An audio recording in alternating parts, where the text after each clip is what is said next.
Hey, welcome to Optimize Your Body with Martin Silva, where we talk raw, uncut facts to truly help you optimize your body. Hello, guys and girls. I have Thom King on the line. He is the author of the book Guy Gone Keto and many other things. He's got a lot of other things he's developed as well. How are you doing over there in Portland, Thom? I am doing terrific, and Martin, I appreciate you having me on your podcast. It's a huge honor for me, and I'm looking forward to getting engaged here. It's my pleasure. The pleasure's all mine, and yeah, crazy time difference, but I'm used to doing these podcasts now in America. Perfect. We got it locked in eventually, but yeah, if you could share with the audience firstly, I guess, what got you into what you're doing essentially. So, you know, you're very passionate about food, and you obviously adopted the keto way of eating, the ketosis diet, which is it's almost like a buzzword now. Keto. A lot of my I think a lot of my audience are going to be very interested in this. But yeah, just tell us your story, please, Thom. Well, I mean, keto is very popular. I think last year and even this year, it's the number one search term on Google. So, wow. I do have a lot of people tell me, oh, that's just a trend. I don't really think it's a trend. I think that it's actually, sort of an evolution of nutrition. I think it's how human beings, should eat, and, the sort of the macros and the nutritional profile of the things that we consume should follow, in my opinion, keto. And I mean, how I got started in this, I mean, it's kind of an interesting journey. I would say that my main business, so the Guy Gone Keto thing and my ketogenic line of products and the book and everything is kind of my side hustle. My core business is actually, we have a company that supplies ingredients to food manufacturers, and those primary ingredients that we supply are sweeteners. And so one might ask, like, well, how did you get into the sweetener business? And I actually, it was in 1994, I ran into a gentleman in Arizona where I was living at the time, and he brought back some crushed up leaves. They were crushed up into a paste. He brought those back from Paraguay. Wow. And, he's like, hey, you should try these. And I tried them, and I was blown away. It was like, these are really sweet. The leaves just crushed up are probably 25 times sweeter than sugar. And, and I was amazed. And I thought, if there was a way to be able to extract those sweet constituents from that leaf, this could be a great sort of sugar substitute that could be used in the future. So flash forward 5 years later, I'd worked with some chemists, and we came up with a natural extraction method that just uses basically hot water and vegetable alcohol to get those sweet, the sweet components out of the leaf. So that's how I started my business. And just because I had a sweetener business, and I dabbled in keto, back then it was referred to as Atkins, which Atkins I don't really think is completely keto, but it was pretty close. And I used it as sort of a modality or method to lose weight when I got fat. Yeah. So it was up and down all the time. Like, that was big. I'm gaining a few pounds. Yeah. And then, then I would, go on a keto diet or an Atkins diet, and then I would lose 10, 15 pounds, and then I'd be fine for a while.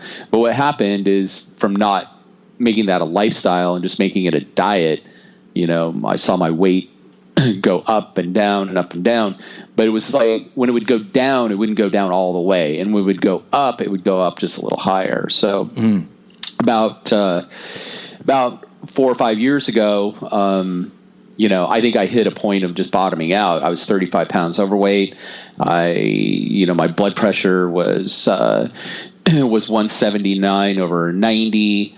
And, I had brain fog in the afternoon, and I just don't think that I definitely wasn't healthy. And I'd gone out to dinner, one night when I was in Las Vegas for a trade show. I went out to dinner with a customer. He took me to dinner. We had steak, we had potatoes, we had a bottle of wine and cake. And I got back to the room and looked in the mirror, and it was like, I felt a little bit like an imposter because, I was selling, sweeteners to sports nutrition companies that were focused on keto.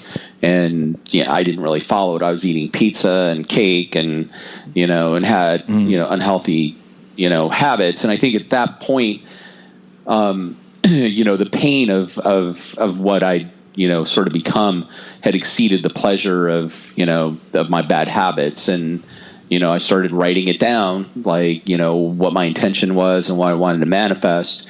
And, with that coupled with data collection, after a year, I had, an entire book.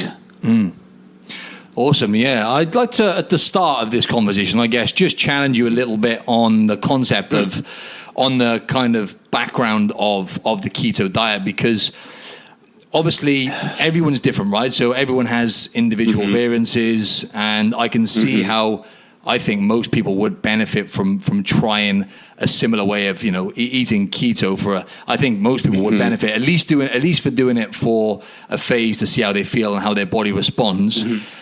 Sure. And there's obviously a lot of the studies show we'll talk about that a bit more anyway, in terms of the studies on preventing certain ailments, chronic illness and all those kind of things, and inflammation. Sure. And personally, I can actually talk about this because I have I tried the keto diet once before. I say the keto diet, I just tried eating a keto, kind of adopted a keto way of eating, if you like. And I felt good, but what I did find is, it's quite restrictive in terms of the kind of food you eat, right? So there's not really a great deal if you think of the abundance of nutrients, out there. There wasn't really much to choose from. So when it comes from like a social standpoint, if you go out to a restaurant, for example, it can become a little bit tricky. But I tend to do a lot of intermittent fasting. I do that most days anyway. So I'm pretty sure my body kicks into ketosis in a fasted state, or something happens anyway, because I certainly feel a lot better in a fasted state. But yeah, did you have any challenges when you were when you were switching over to the keto diet? And if you could just explain how you transitioned over as well, because it can be quite extreme going from what you were eating to that kind of diet, right? Yeah, 100%. And challenges. Yeah. I mean, I still have challenges, quite honestly. There's things that I enjoy consuming that, don't fall under keto. Like I like a good glass of whiskey once in a while and a nice cold beer. Those don't generally fall under keto. I think that when I first started, I felt like, you could have a cheat day. And so I would stay keto Monday through Saturday, and on Sunday would be my cheat day. And when I'd have a cheat day, I didn't screw around. Like I would have hamburgers and French fries and pizza and ice cream and beer and everything else. And I found that cheat day, I mean, it seemed great, except I felt really terrible afterwards. And it took me probably a good solid 2 days to get back into keto. And then really you only have another 3 days of being keto, and then you're back on a cycle again because you had a cheat day. So what I found is that, it's going to take discipline. Like if you're addicted to French fries, that's going to be a problem. I'd say that a workaround on French fries is having jicama. And I'm not sure if they have jicama in Australia, but I'd say it's similar to a potato, but it's higher in fiber, and they won't kick you out of keto. I mean, there's a lot of options, but in the beginning, there was definitely major challenges. Like I had a cheat day, then I had to find the discipline to be able to eliminate the cheat day. And then you just need to find isolate the foods that will definitely throw you out of keto, like bread, any kind of grains. But I mean, over time, I probably really just struggled with it for 2 or 3 months until I got a real basic understanding, and then became what's called fat adapted, meaning that my body, that I was able to go into keto pretty easily. But I mean, I think a lot of people still sort of misunderstand the keto diet. I get a lot of vegans, direct messaging me, telling me, how destructive it is to the planet because all I eat is meat or bacon and cheese. Well, bacon and cheese are probably the least things that I eat. Of course. That'd be like a treat, wouldn't it, on the keto diet? Because don't get me wrong, there's some nutrients in it, but there's so many more better whole food options out there, isn't there, than bacon and cheese?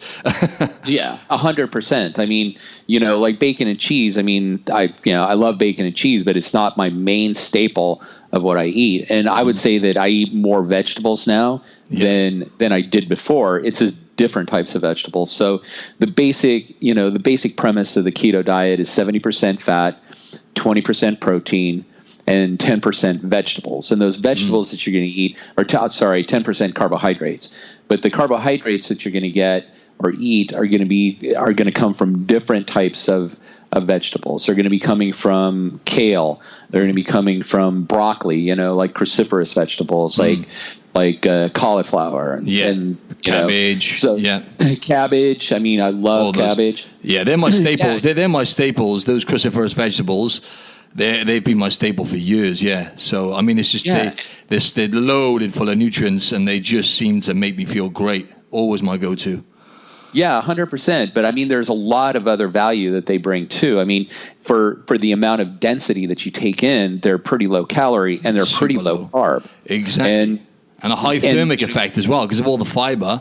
The body has to work pretty hard to digest the foods, right? Yeah, absolutely. But then the added benefit is like when you bring those soluble fibers, into your gut, that it really feeds your microbiome. So, I mean, it's important that people don't misunderstand that, if you get on a keto diet, you're not just going to be eating meat, because if you just only eat meat, that in and of itself is going to take you out of keto, because meat. And that's more of a carnivore diet then anyway, right? That's another topic altogether, but we can maybe elaborate a bit on that. But keto carnivore. I mean, keto carnivore seems to be something that more people are adopting. And I mean, I don't really support it unless you're using keto carnivore as an elimination diet, to be able to ascertain which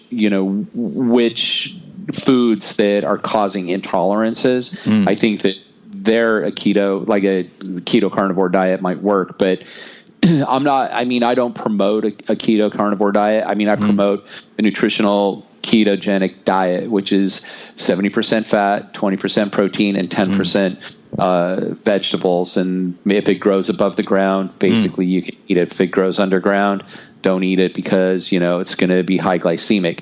And I mean, with having that basic, those basic elements in your diet, there's tons of variety. Like you should never go hungry, and there should be tons of options to workarounds. Like you can make keto cakes and you can make keto desserts. You just want to make sure that you eliminate sugar. That's it. And the bottom line is, if you're eating predominantly whole foods, as I always say, that should be the goal, right? Just to eat minimal processed foods.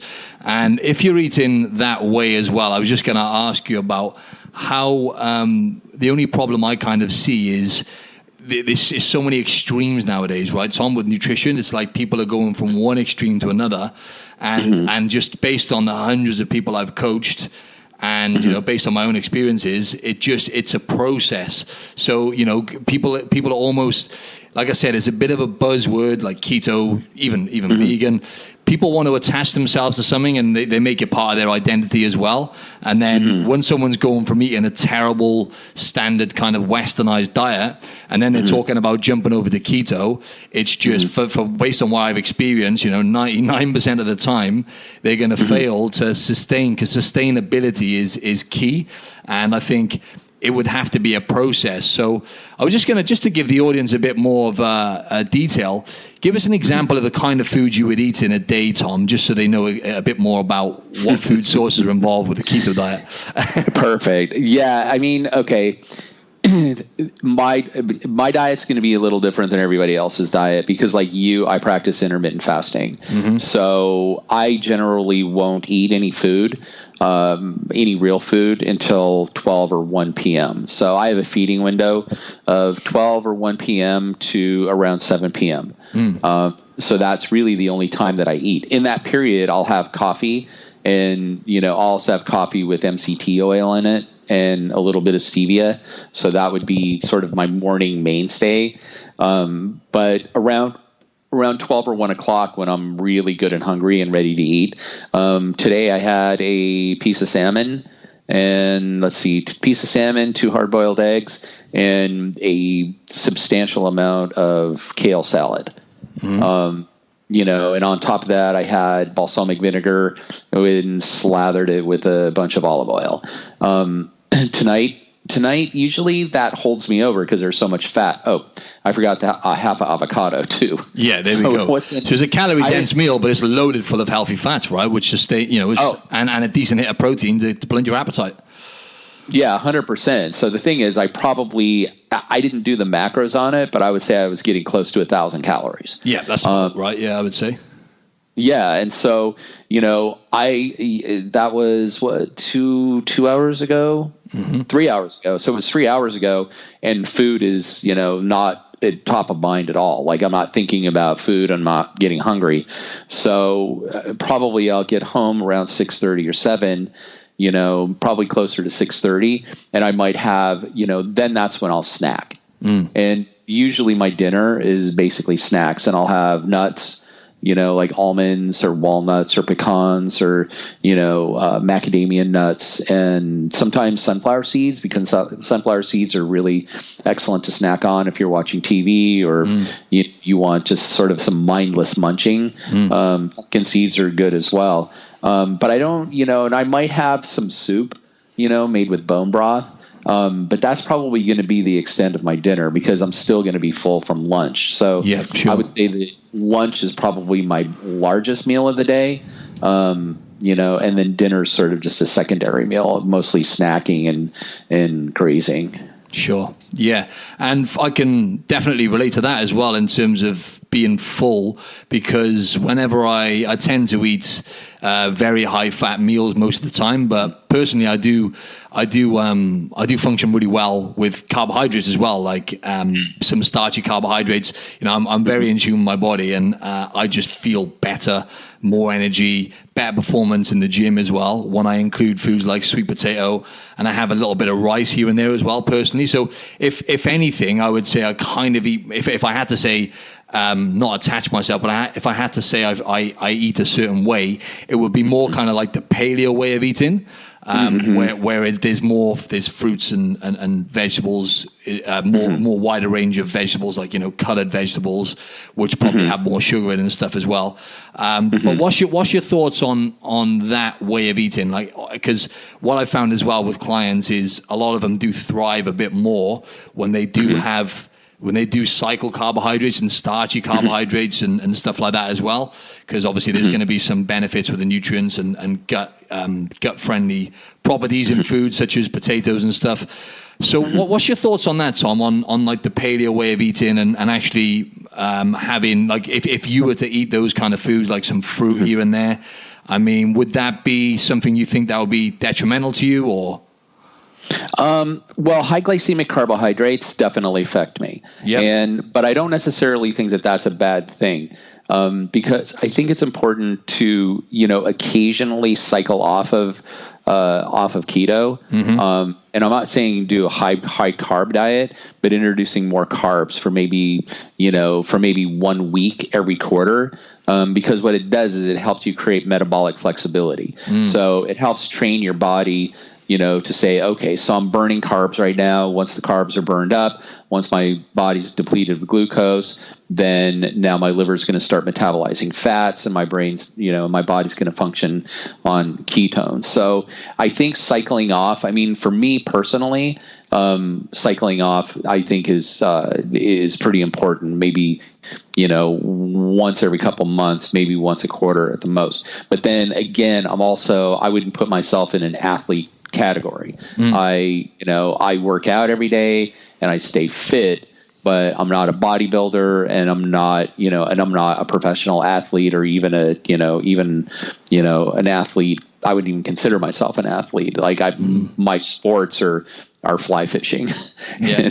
Fly fishing really doesn't require a lot of bodybuilding or continual fitness training. Yeah. But I do work out every day, and my workout is pretty decent, maybe an hour a day. But again, I'm not an athlete. If you're an athlete and you're burning more glucose, and your body needs more carbohydrates, I don't think that there's anything wrong with adding rice to your diet. I mean, to me, rice will immediately throw me out of keto and, cause some metabolic issues, but that's just me, because I've been doing keto for quite a while, and I've always had a problem with metabolic flexibility.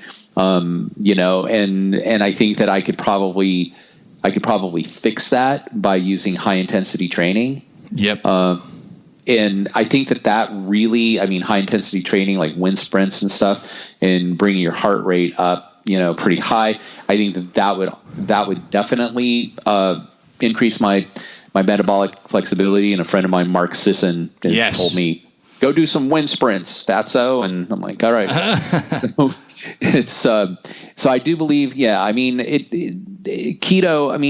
I think that keto is a great diet. I do think it's really the way we're supposed to eat. I think our body is supposed to metabolize fats as often, if not more, than it metabolizes carbohydrates. That's my opinion. I'm not a professor. It's my personal experience. It's been my experience with people that I've worked with. But do I support a paleo diet?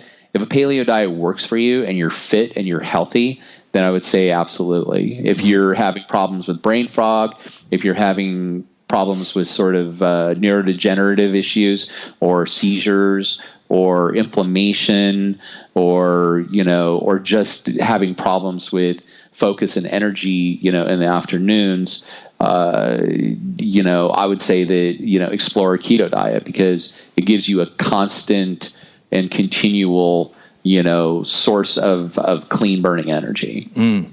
Yeah, that totally makes sense. If you look at it from, I'm glad you mentioned metabolic flexibility, because you're very open-minded in terms of your approach. It's like, this works for me, but I'm not saying that the keto diet works for everyone. And the fact that you said, it's good every now and then to throw some carbohydrates in, I totally agree with that, because I've said this before, but the body's an adaptation machine, right? It will adapt to most things you throw at it. And I feel like, from an evolutionary point of view, we would have had to evolve. We would have had to survive through times where we didn't have any carbohydrates available to us. So it only makes sense that the body has developed these systems like ketosis to keep us alive and help us thrive in times where we didn't have those certain foods available to us, right? So I feel like, the body can adapt to pretty much anything, like I said.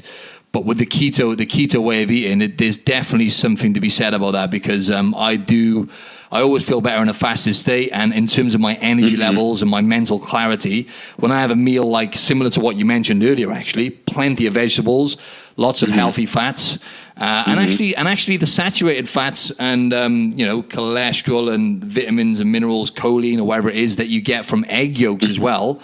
I feel like, egg yolks are probably one of the most nutrient-dense foods on the planet, really. And that's something I include regular. Is eggs something that you include regular then? Obviously, you had them today, but people are still a bit confused about eggs. They're like, because of all the BS that we were told back in the day, right, about the cholesterol nonsense, really. Yeah, definitely. And I eat eggs. I eat the whole egg. The yolk's my favorite part, of course. And you're right. It is probably one of the most amazing nutrient dense foods that you can have. It's also, sustaining, and satiating. So if you eat the whole egg, it's definitely going to stick with you a lot longer than if you just eat the egg whites. And I also think that eating the yolk helps you metabolize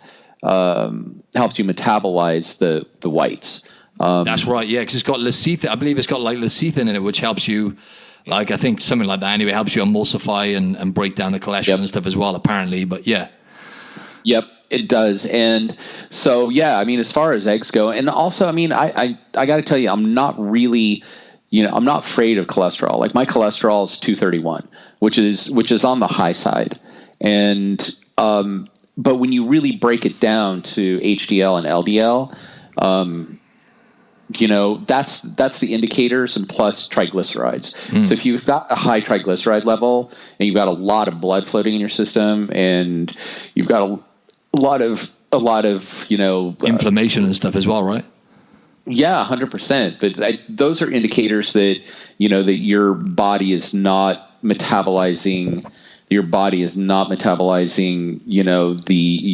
cholesterol properly. But I don't think cholesterol is an indicator of like a potential cardiac event, by and large. Again, I want to say I'm not a doctor. If you have high cholesterol, a doctor is somebody that you should be talking about. All of my experience is basically with doctors and also anecdotal. But I don't fear having a high cholesterol level, and I don't fear, eating red meat or eating egg yolks or anything like that, because my body has been able to metabolize them just fine, and as far as my, blood lipids and triglycerides, they're very stable. So I haven't seen any difference. I've seen my cholesterol actually drop since being on keto rather than go up. And that's amazing to me considering, how much fat I eat. Yeah, I'm super glad you talked about that. And I'd like to say as well, obviously, I don't claim to be a doctor or anything, but when it comes to the whole the cholesterol theory, I think I just wanted to clarify for the listeners, the body on average will produce about 70 to 80%. The liver will produce roughly around about 70 to 80% of the cholesterol anyway. So on average, around about 3 to 4 egg yolks a day your liver will produce. So that tells us that cholesterol obviously is an essential nutrient, and it also acts as like a steroid hormone as well. So it acts it actually helps us produce hormones. And it has a lot of benefit as well. So I just feel like it's been demonized a lot, but I think people need to realize that it's actually a nutrient. But yeah, as you said, you need to speak to a doctor if your cholesterol levels are high. And obviously, you said about HDL and LDL. And LDL is normally the one which can cause issues, right? But even with that, that's kind of like, that's broken down as well, right? So it's like different types of particles do different things. It's a bit more complex, right, Tom, than what people think.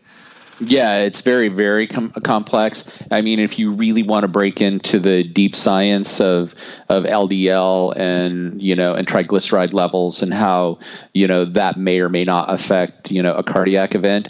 I don't know if your audience is familiar with Peter Attea. But sure. I can't say I've heard of him either. I'll have to check him out. Yeah, Peter Attea, he's a doctor and he's in San Diego, and he does a lot of biohacking. And he's really way on the cutting edge of like keto and how it affects cholesterol and potential cardiac events. So, how do you spell his surname? Peter. How do you spell his surname? Peter Attea, Attia. I'll check him out. Okay.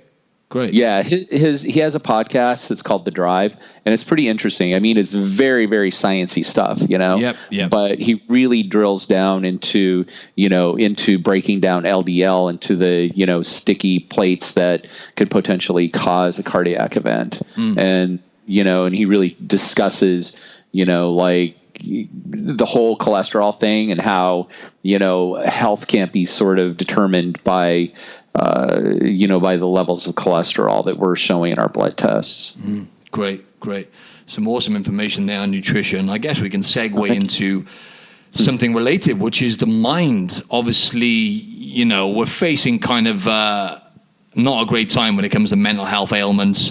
And there's a few factors which come into that. Obviously, we're a lot more aware now of people with mental health issues and stuff like that. But there's definitely something going on. We are facing an epidemic of mental health illness, and I feel like taking care is something I've really be more aware of over the last year or so is trying to take care of my mind.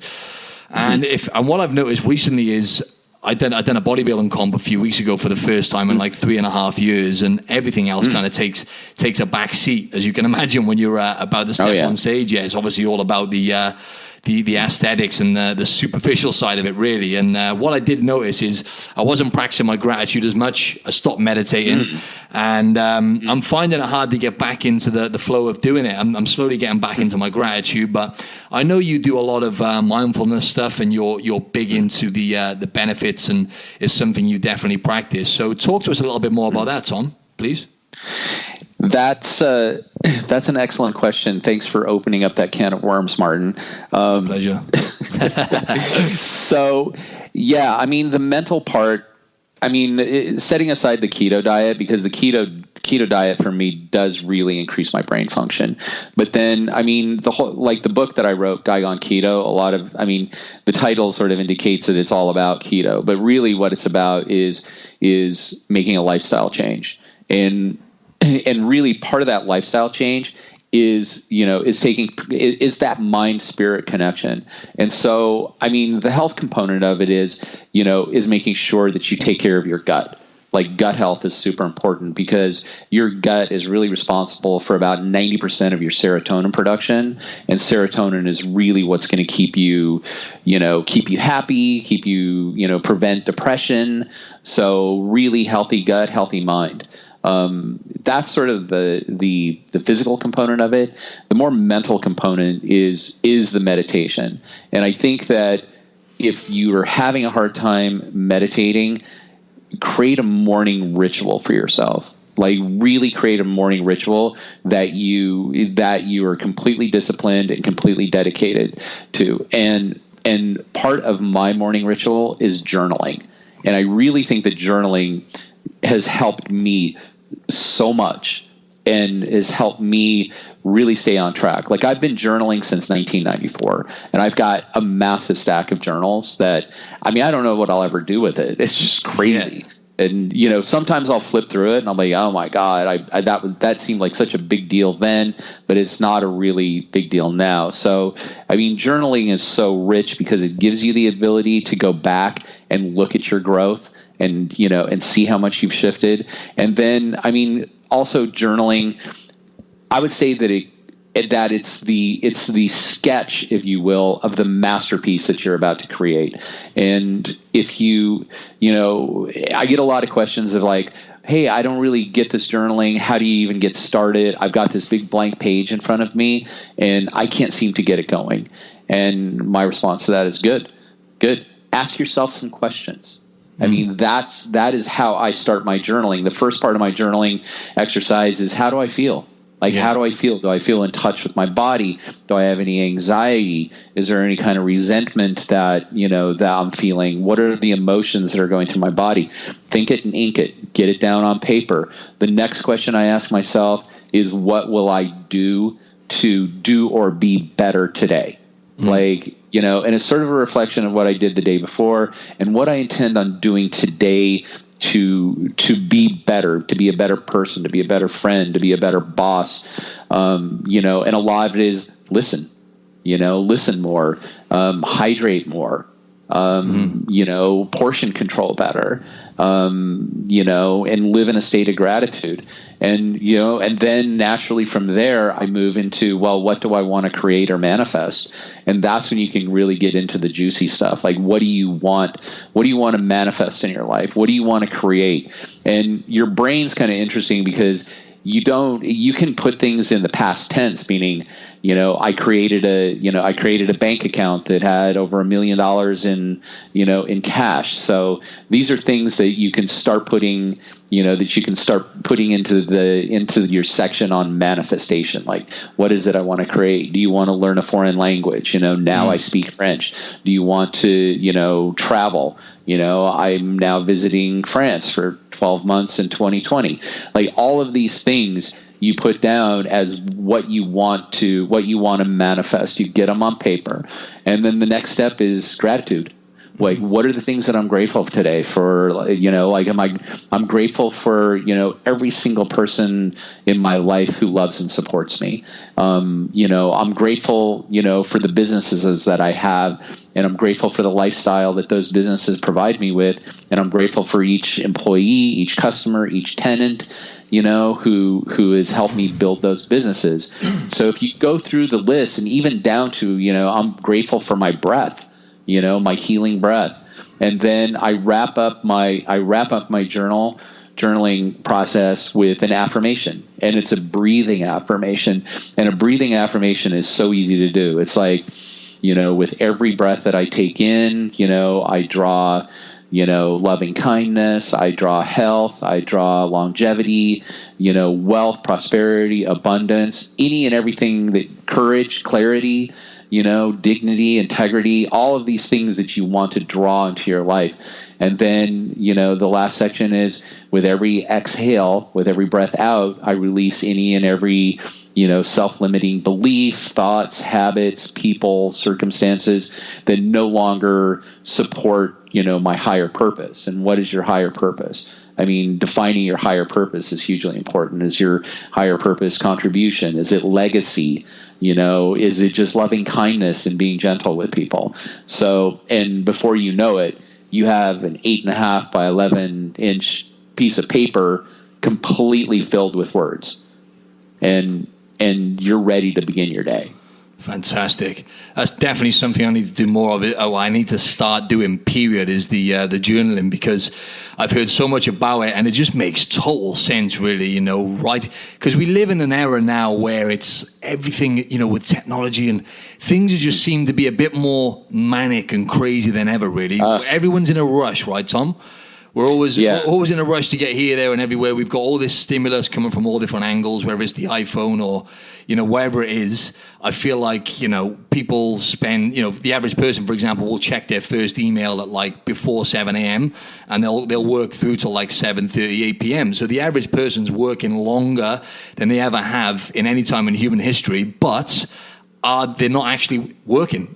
We're basically wasting and distracted, procrastinating and doing more of that than we ever have, right? So I feel like just to take a few minutes out of your day is so important. And I just wanted to talk, because the only thing I've done consistently is gratitude and basically gratitude. And what I can say about that is, since I've started doing it again now and focusing on it again, but what I've noticed is I have to search more now. Whereas before, if I would get a little problem, everything, let's face it, 99.9% of the problems we get are minor anyway, but it's how you perceive it. And what I did notice when I was really vigilant with gratitude is, when I would get a little issue, my mind would straight away, obviously I would try and solve the problem, but my mind would straight away go into searching for the things I'm grateful for. And it's like, okay, you've had this little thing happen, but let's face it, it's nothing.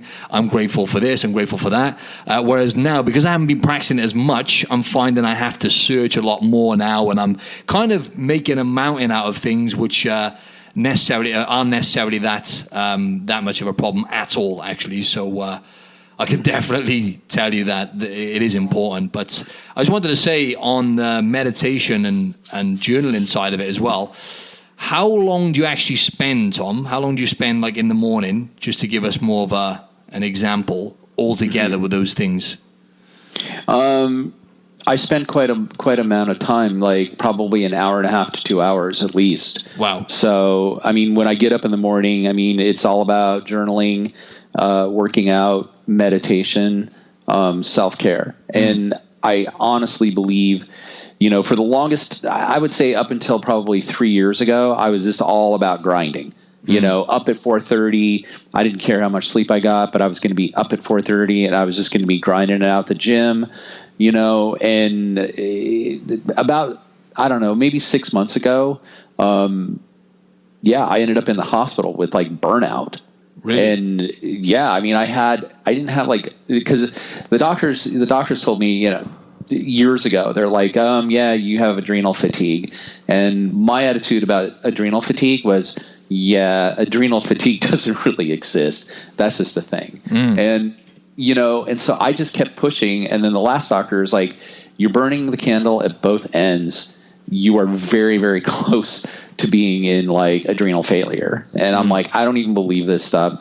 What is the adrenal system? And lo and behold, 3 months ago, I went to bed, blood pressure skyrocketed to 199/90, super rapid heart rate, and then the heart rate would drop and then it would raise again. And I'm like, I wonder what the hell's going on.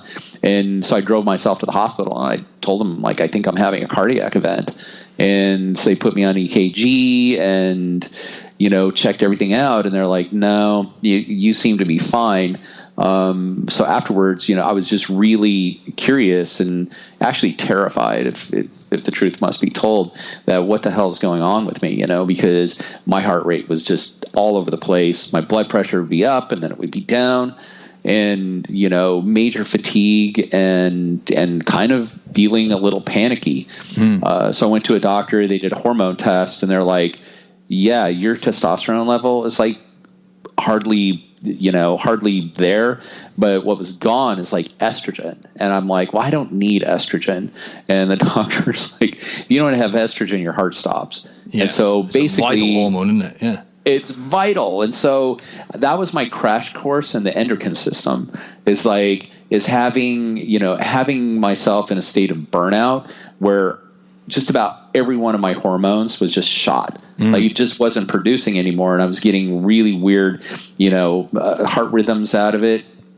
And so ultimately what I needed was rest. What I needed is to have the right supplements and the right food and the right, just really, really taking it easy. So my whole regime shifted more from just grinding it to a lot more about self-care, making sure that I get 8 hours of sleep at night and that the quality of my sleep is excellent, to make sure that I've got time to meditate, stretching, and doing the things that are more slow and more healing than instead of just, putting it in beast mode 24/7. So meditation is a big part of that. And I do spend, it's almost mandatory that I spend at least 2 hours in the morning, to myself, practicing self-care, having an infrared sauna, working out, journaling, and, having a nice cup of tea. Blows my mind, Thom, how these things happen, like what you experienced 6 months ago with the adrenal fatigue and, really compromising your health. These things happen, but, prevention over cure, right? Because if we just do the little things like you mentioned earlier, taking care of our brain and managing our stress, I think, is a really important one, which is where meditation and stuff like that comes in really handy. And not to mention, you said you were pretty much sleep deprived as well, which is going to do your stress no favors. If we were just to focus on the big rocks, most of the time, and that's not to say we need to be perfect, then, we could help prevent some of these things happening, Thom. Do you think? Yeah, definitely. I think, really, my personal opinion now is like self-care. Like, I think self-care is critically important. And, I used to believe that I could get by on, 4 to 6 hours of sleep per night. And, now it's quite obvious that I can't. And another factor too is, it's just not sleep, but it's also balance. It's like work-life balance. It's important to grind it out because, as a business owner or an entrepreneur, that's the whole thing, is the hustle and the grind. But it's also critically important, if you want longevity, to be able to pace yourself, to be able to practice self-care like meditation or yoga or breathing, just breathing, helps. And, and maybe just, having a nice cup of tea and watching the sunrise. Yes, gratitude is key. And I bet you really appreciate the small things even more now. We discussed this briefly, but I can't imagine because, I ended up in hospital like that. Must have been a big hit. Yeah, it was, because I thought I was, in optimal health and invincible. And, I think that, my first response to it was, oh shit, what? I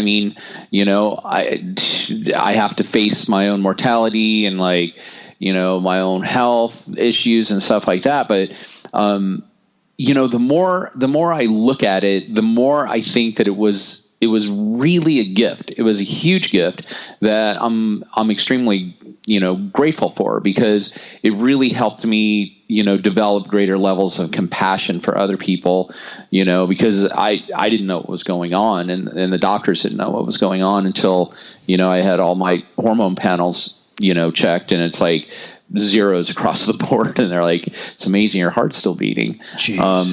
But it really, that was a gift, because my priorities totally shifted. They shifted from, being sort of myopic and just singularly focused on, on money, and I mean, not even money, but just growing the company and growing the people within my company, and not taking care of myself. So it was a real gift to me to see what's important in my life, and also the gratitude of all of the people that were supporting me, better take it easy, you better rest. And it's just, when you see how many people love and care for you, it really grounds you, and it really makes you feel good. I bet. Yeah, I can't imagine. And this was only 6 months ago when this happened, right? So this is relatively recent. And how would you, the meditation and the gratitude and those kind of things, are these things you've just taken up since then, or you were doing them prior to this?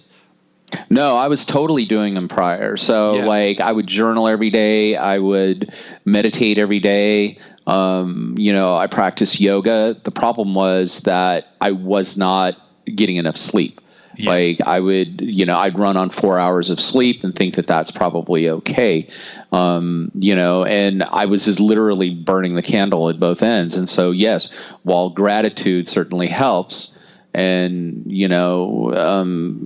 and meditation and yoga certainly help, I mean, sleep and rest is critically important to, rebuilding and being able to, sort of recalibrate and re-engage after that. Definitely. Yeah.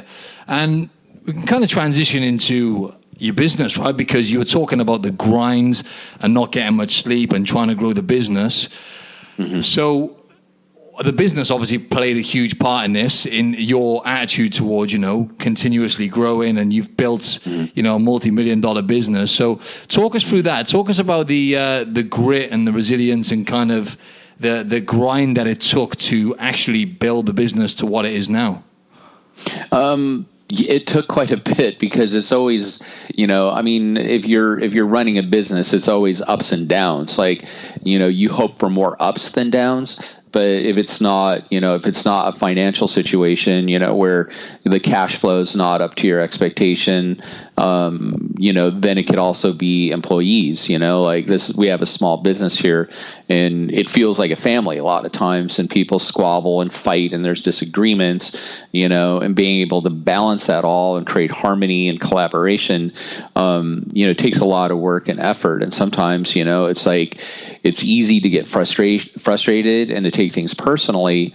But quite honestly, those things are never effective. Taking anything personally is a path of destruction. You don't want to go down that. So, it does take, running, there's a difference between being an entrepreneur in a startup mode where, things are exciting and constantly changing and growing and shifting, but when my business is almost 20 years old now. And, there are just day-to-day things, and where startup, you shift and you pivot a lot, with a bigger business like this, it's like a ship, you can course correct, but it takes time for that course correction to really take place. And it seems to me that a lot of people who have been very successful in entrepreneurship and building businesses and whatnot, it seems like they've gone through a period of not really sleeping much, grinding really hard, and sometimes having a wake-up call, but sometimes not. And then, I don't know, do you think it's essential to really put your body through that? Or do you think if you could go back, that you would just do it smarter and just prioritize your sleep and realize that actually, not saying that you've done it, in a dumb manner, saying do it smarter, but you've done what you had to do, and it's made you realize, and put things into perspective. But do you think it's really necessary to do that? Or, I mean, can you be smart and just, get your sleep and still achieve? Yeah, I think pacing oneself is important, and I think, you can never change the past. Like you can't go back and and course correct something. It's you just have to accept what happened.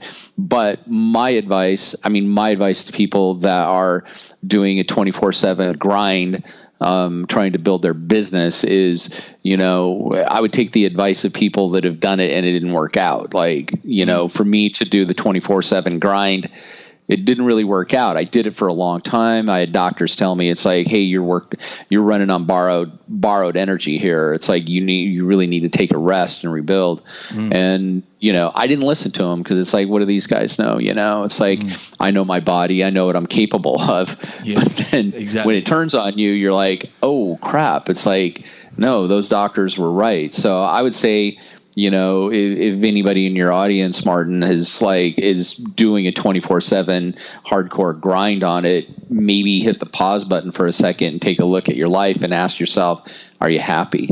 Are you filling a void or something? Like, are you working so hard because you don't want to face yourself, or you don't want to face issues or something, of that nature? Because I'm not sure that grinding it that hard is healthy, and I'm not sure that it's going to make you any more successful, because you only hit max production levels when you're well rested. And so being well rested, a lot of self-care, it arms you for your next day.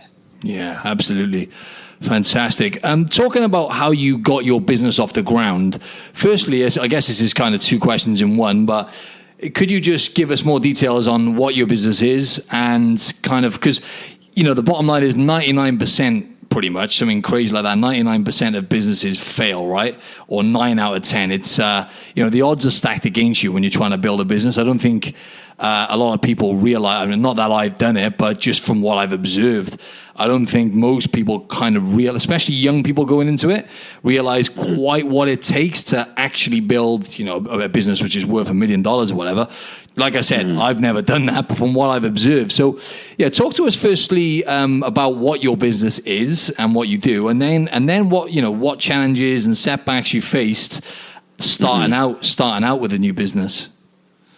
Right. Well, for me, starting this business, I started about 20 years ago when I ran into a gentleman in Arizona who brought stevia leaves back from Paraguay. And I immediately thought, if there was a way to get those sweet constituents out of those leaves, you could build a business around it.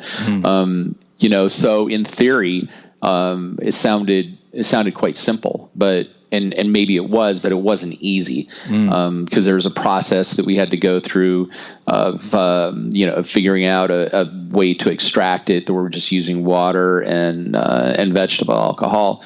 And so, it was just a process, and you had to fight through the layers of it. And one piece of advice I could also give your listeners is to pivot. If you're doing the wrong thing and you're not making money, it's time to pivot or redefine your business model. Because, the more effort that you put in, if you keep going 2 steps backwards, you need to maybe take a look at what you're doing and reassess and reevaluate. So, I've had a lot of those opportunities because I started the company as a consumer brand, and with the intention of creating,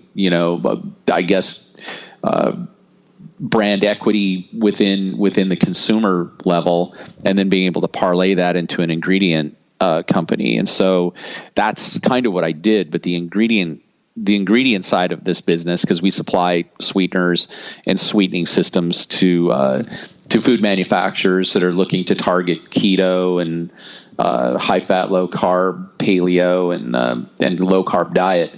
So, that's our business model. And while we started out with high intensity sweeteners, stuff that was like 250 times sweeter than sugar, we found that food manufacturers needed something that was more on parity with sugar. And so that's where we pivoted and said, hey, you know what? We're actually gonna sell sweetening systems, which are a blend of different compounds that mimic sugar but don't affect blood sugar levels. So that was like our first pivot. I see.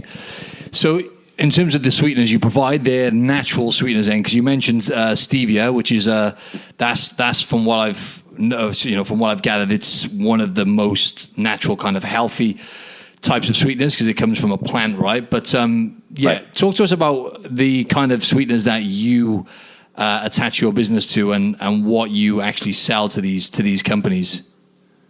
Well, our primary high intensity sweeteners are going to be monk fruit extract and stevia extract. And so both of those are around 250 times sweeter than sugar. So if you plug that into a recipe, you're going to be using the tiniest little fraction to be able to achieve that sweetness, which means now you've lost all that volume. So now you need to replace that volume with stuff. So that's when we started carrying other sweeteners like erythritol, which is about 70% as sweet as sugar, xylitol, and probably the newest one that we started carrying is allulose. And allulose is made through fermentation of fructose, so your body is unable to metabolize it, and that's probably the most exciting one. And that one's about 70% as sweet as sugar. So when we mix the stevia and the monk fruit in with it, it brings it to parity. So food manufacturers can use it just like they would sugar. I see. And in terms of eating keto and eating, that way, if you were to add, let's just say, these sweeteners versus artificial sweeteners, which have been proven to have much worse side effects. Obviously, most of the studies have been done in rats and whatnot. But sucralose, for example, is, I think, around 500, 600 times sweeter than sugar. And it goes through that, chlorination process, which, obviously is extractive with chemicals, and it can be potentially carcinogenic. Although, obviously, you'd need a stupid amount. They say the argument is, you'd need X amount to actually do some serious damage, and the same goes for aspartame and all those things. But what are your thoughts? What are your thoughts on the artificial sweeteners and the effect on the body in comparison to the natural ones? Right. Well, I mean, I actually test all of the sweeteners on myself. So I'll pull blood and test, my blood sugar levels and ketone levels before and after consuming them. And I've also done experiments with aspartame and sucralose as well. Where I've done a small amount in a diet soda and then tracked blood sugar levels and ketones. And what I found is that with chemically based artificial sweeteners, it does raise my blood sugars slightly, and it also drops my ketones. And so I've talked to several professors and doctors about this, and it seems to be the consensus that your body sort of recognizes compounds that exist in nature. But with aspartame and sucralose, those don't really exist in nature. So when you introduce it into the body, it's going to ask, well, so what do we do with this? What is this? Is this a sugar? Is it, what is it? And so your body doesn't really recognize on how to metabolize it, and it's foreign to the body. And so what happens is you actually get a brain response that triggers your body to release a little more insulin. When you're releasing insulin, it's going to drop your ketone levels. So I've actually done that experiment to myself and found it to be pretty accurate. With stevia and monk fruit and the other sugars that we provide, those all exist in nature. So your body knows how to metabolize them or not to metabolize them and have it just pass through your body.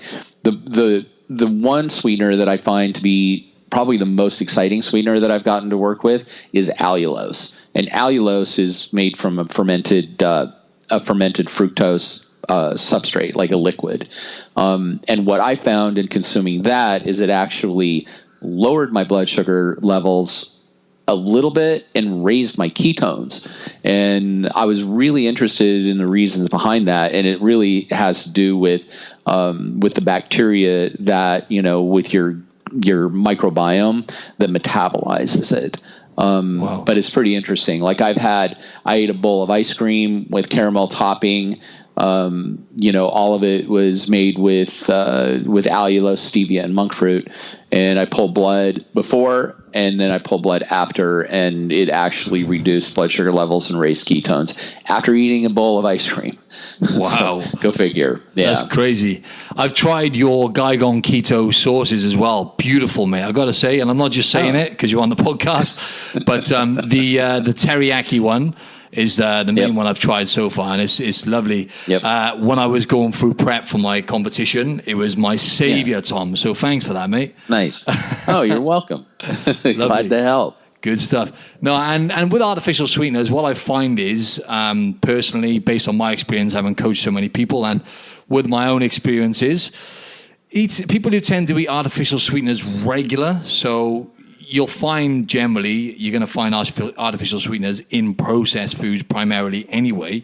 So I find those same people normally, because not that the argument is, there's no calories in them, but what I find is it promotes the same behaviors. So you're kind of replacing one addiction with another in a sense, because a lot of people addicted to the processed foods or whatever. Maybe I won't use the word addicted, but a lot of us like to eat processed foods on a regular basis. A lot of people do. So when they're eating those foods and then they say, sugar's bad, refined sugar, I'll cut it out and I'll have this because it's got less calories in.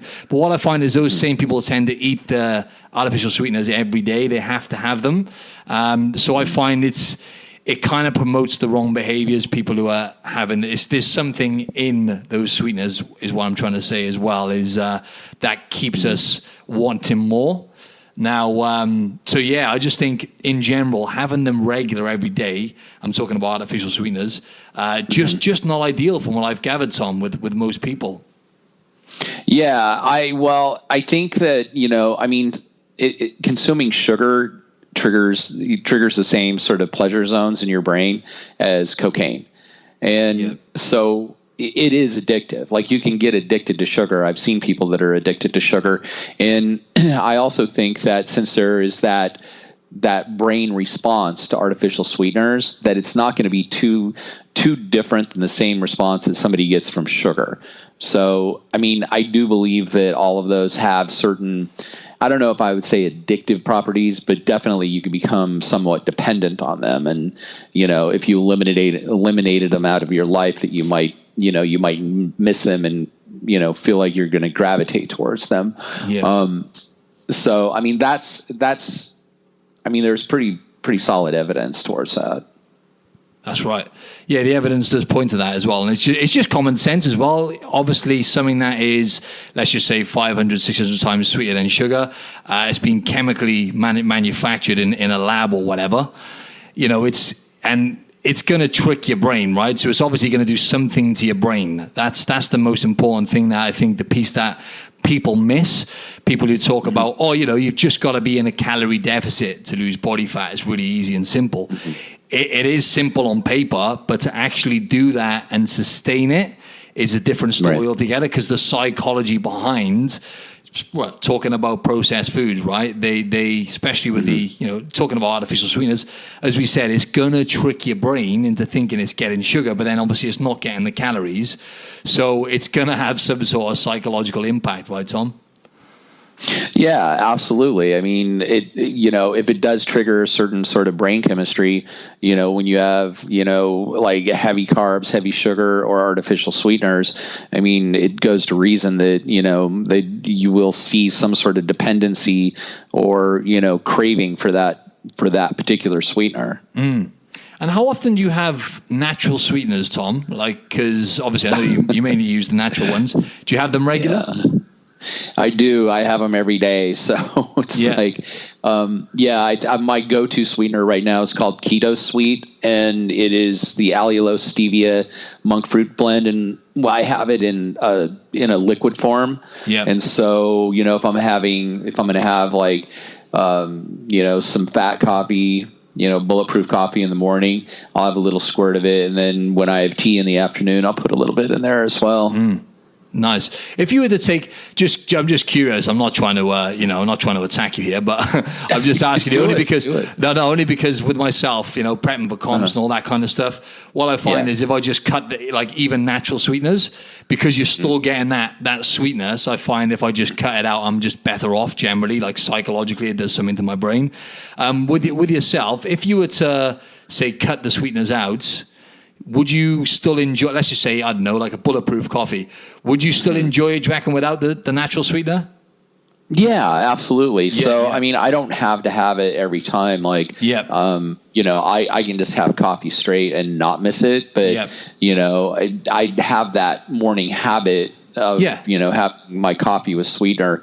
And I would say by and large, I have it every day, but there might be days where I'm like, I don't really feel like, having anything sweet. So I don't feel like, when you're using natural sweeteners like that they become as habit forming as it would if you were having like real sugar or an artificial sweetener. I couldn't agree more with that, right? Because I have noticed sometimes if I have like certain types of protein bars, most protein bars have got the artificial sweeteners in anyway, like sucralose, and this, the other one is K-sulfame, is it, or whatever it's called? Yeah, A-sulfame K. A-sulfame K, yeah. So when I do start having them, I find I'll have one or two, and then the next day I'll want another one straight away. It's like something happens in my brain where I'm starting to build a habit instantly. Whereas, and I was hooked before because I said I had an unhealthy relationship before when I was restricting my diet down for shows and stuff and photo shoots, and I was having a lot of supplements with artificial sweeteners in, and I was actually hooked on having those things regular. So I think it must be some sort of pathway in my brain when I start having those again. But what I did notice, for example, when I was using your product, the Guy Gone Keto, leading up to my show, it was very much like that. Now you say it was like I can take it or leave it. It was like, as much as I like the taste, I didn't need it. I could add a bit of squeeze some lemon and some cider vinegar and some salt, and I'd be fine. But I'd be like, if I want that extra bit of flavor, then I'll add some of his sauce. You know what I mean? So that actually does make sense. Yeah. Yeah, I mean, we don't use any artificial sweeteners, and every ingredient we put in there is natural. So I haven't had any customers come back and say, "Hey, I'm addicted to your sauce." That's it. Not people that I would. People on the street selling it and buying it and jacking up with it and stuff. Yeah. I haven't run into that yet. So I mean, people have told me that they're using the ketchup, all the time, which is just fine. I mean, it's way better than using regular ketchup that's got, more sugar than ice cream. So, say it's a pretty good alternative. Oh man, I haven't tried that one. Yeah, I'll try that one today then. Lovely. Is ketchup a big thing in Australia? It's not so big here, but I'm from the UK originally, and in the UK it's huge, mate. Yeah, Heinz ketchup and Heinz brown sauce. Yeah. Oh, okay. Gotcha. Yeah, because we tried to model it off of regular ketchup. Yeah. When I was making the formula, and I just couldn't do it because when I was trying to match it up, it's basically sugar, salt, some vinegar, and tomato paste, and that's it. Their spices are not really very pronounced, and I'm like, I don't think that this is really ketchup. It's more like very, very sugary tomato sauce. That's exactly right. Yeah, it's the sugar which they add to that little concoction, isn't it? They get it just right, don't they? You know what it's like, these kind of hyperpalatable foods. They engineer them to make them taste just perfect. They have all the calculations. They disregard the health side of it, obviously, and they're just focusing on the taste, right? So they get. Well, I think what they focus on. I mean, they focus on the taste, I think, and then they focus on the cost of the goods. Of course. So, how much is it going to cost to make this, and can we make it cheaper? And in the United States, sugar is a subsidized industry, so they get government subsidies, so they can so it's cheap. And food manufacturers will plug it in as an ingredient, because it's so cheap. And basically, it's just you pour in as much sugar as you want and add some salt, and then flavor it. And I mean, that could be one of 100 different products on the shelf. This is a whole nother conversation, but just quickly before we wrap this up, it's actually crazy how corrupt it is in America, right? With the, well, more than just one thing, but especially with the food industry, right? I can't believe how corrupted it is. For example, this is a weird example, but McDonald's, for example, in the UK, right? Even in the French fries in McDonald's, obviously they're not healthy by any way, shape, or form. I'm not promoting them, but they've only got like 4 ingredients in the UK. So they've got like potatoes, salt. I think they use vegetable oil, which is obviously terrible. And then one other thing, can't think what it was. And in America, on the flip side, they use loads of different things. Just for French fries, they use something like 20 different ingredients. They use like these and they use these chemicals which really don't really make that much difference to the flavor, but they just use them anyway. And they've linked this specific type of chemical to like different types of cancer, and they're just ruthless out there, Thom, right?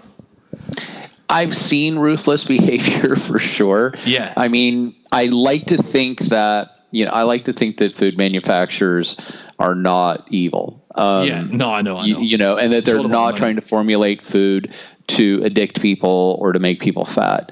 Yeah. However, I mean, when you do look at, the ingredient statement on a lot of manufactured products, specifically like more conventional type products in regular grocery stores, when you look at the list of chemicals that are put into food, it's mind-boggling. And a lot of them are preservatives, so they can extend shelf life. And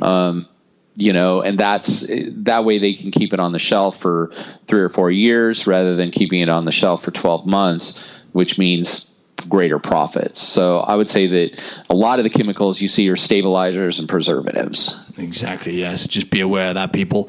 But yeah, just to wrap this up now, Thom, I just wanted you to give the audience some tips on just life tips, really, health, whatever it could be, mainly from what you've learned over the last 6 months, I think, since you had the little health scare there. And I guess, you did say you've changed the way you look at things now. So just based on your current mindset, any kind of advice you have for people who are just looking to be healthy, fit, and, happy, I guess? Yeah, I would say the biggest thing that helps me is setting an intention. It's like describe an outcome that you want to reach and set that intention to do it. And so if you have an outcome of healing, if you have an outcome of getting healthier, losing weight, if you want the outcome of, starting your own business, set your intention on it, journal it, write down an action plan with quantifiable dates of what you're looking to, these steps that you're going to take in order to achieve that outcome. And I mean, for me, it's like that works for every aspect of my life, from personal, even mapping out relationships, setting the intention of what you want, in a relationship, whether it's a friendship or other.